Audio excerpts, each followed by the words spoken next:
Disney Does UFOs by Charles Lear. UFO documentaries and television specials play a big part in introducing people to the subject.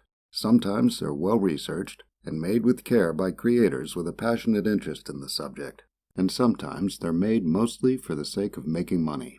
In the case of a television special made by the Walt Disney Company titled Alien Encounters from New Tomorrowland, that was aired in 5 U.S. cities in February and March of 1995, it was created as a means to promote a new ride at Walt Disney World Resort. While fairly typical of the UFO-related television presentations of its day, the matter-of-fact statements by narrator Robert Urich to the effect that aliens are visiting Earth in spaceships and abducting human inhabitants, and that there are government documents that prove this, caused some to speculate that the documentary was made in partnership with U.S. government officials as part of a disclosure process. This sort of speculation also came about in the case of a movie that was released under 2 titles, first in 1974 as UFOs Past, Present, and Future, and then in 1976 and 1979 as UFOs It Has Begun. It was written primarily by Robert Emenegger, who also produced it, along with Alan Sandler. It has Rod Serling as its main narrator, and there are appearances by Burgess Meredith, Jose Ferrer, Jacques Vallée, and J. Allen Hynek. Emenegger has told the story of the film's production on several occasions, including as recently as 2008 on video shot outside of the X Conference. His story is as follows. He and Sandler had originally set out to produce a series of films about advanced military technology, but were diverted by an intriguing piece of information offered by their military contact, Paul Shartle, with whom they were working at Norton Air Force Base.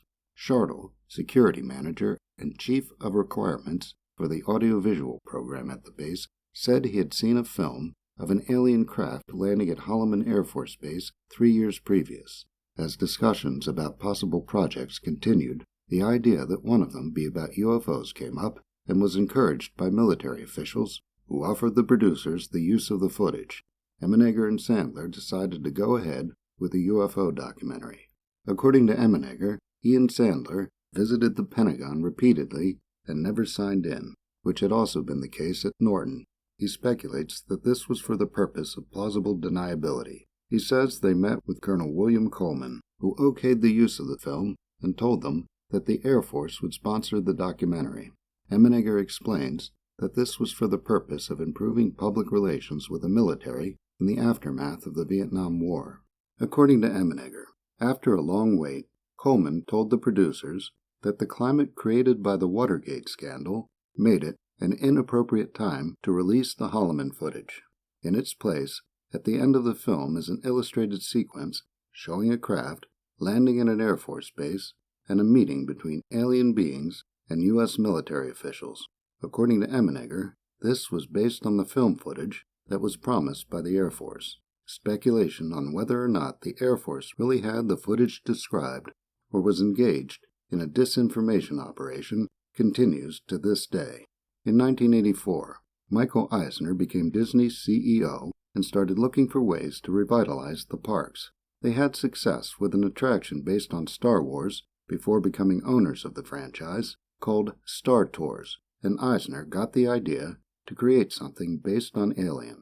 Cole Gariak posted an article on March 23, 2017, headlined Disney Extinct Attractions, Extraterrestrial Alien Encounter, on the Laughing Place website.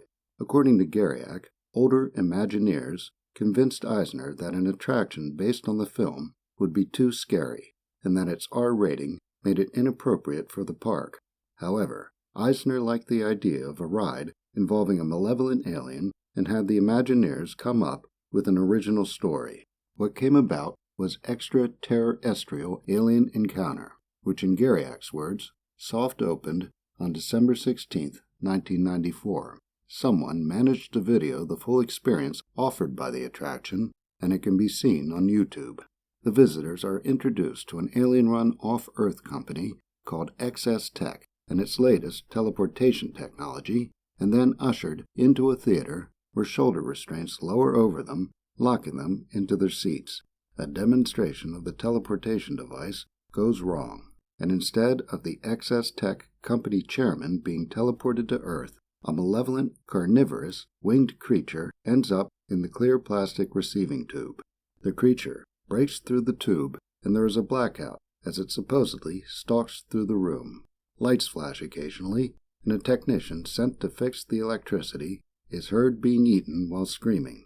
Michelle Debchak described the work of the Imagineers that created the sensation that there was a real creature in the room in her article posted April 25, 2019 on the Mental Floss website, headlined Alien Encounter, the Life and Death of Walt Disney World's Scariest Ride Ever.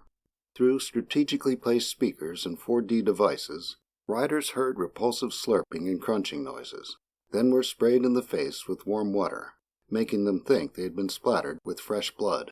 At one point, harnesses pressed down onto the rider's shoulders to make it feel as if the monster was crouching on top of them. Warm air and water released from the seats replicated what it might feel like if the creature was slobbering down the back of each audience member's neck. According to Debchak, who links to a June 4, 2000 Palm Beach Post article as a reference, children often left in tears, and the attraction was closed in 2003, though Disney gave no reason for it. The documentary made to promote the attraction is classic 1990s ufology, with claims of recovered crashed saucers and alien bodies, and the existence of secret government documents that proved everything. A good 10 minutes is given over to Bud Hopkins and people with claims of being abducted. Mark Pilkington wrote an article titled Mickey Mouse Conquers the Martians, which is posted on headweb.com. The documentary was written and produced by Andy Thomas, described by Pilkington as a UFO believer. According to Pilkington, this was after a UFO summit held in Disney World that was organized by Don Ecker and included Bud Hopkins, Clifford Stone, and George Knapp. As the special leads up to the promotion for the ride, Urich says something that would make any conspiracy theorist perk up. Here at New Tomorrowland at Disney World, scientists and engineers have brought to life a possible scenario that helps acclimate the public to their inevitable alien encounter. In the article written by Bo Portner, headlined Disney Encounter Lifts UFO Believers, published in the May 3, 1995 Orlando Sentinel, he quotes DeLand, Florida resident Don Zangi, who felt that the government was involved with the special. According to Zangi, who is described as a counselor of UFO abductees, we believe the purpose of it is that the government is doing a controlled release of information, and the best way to do it is through Disney.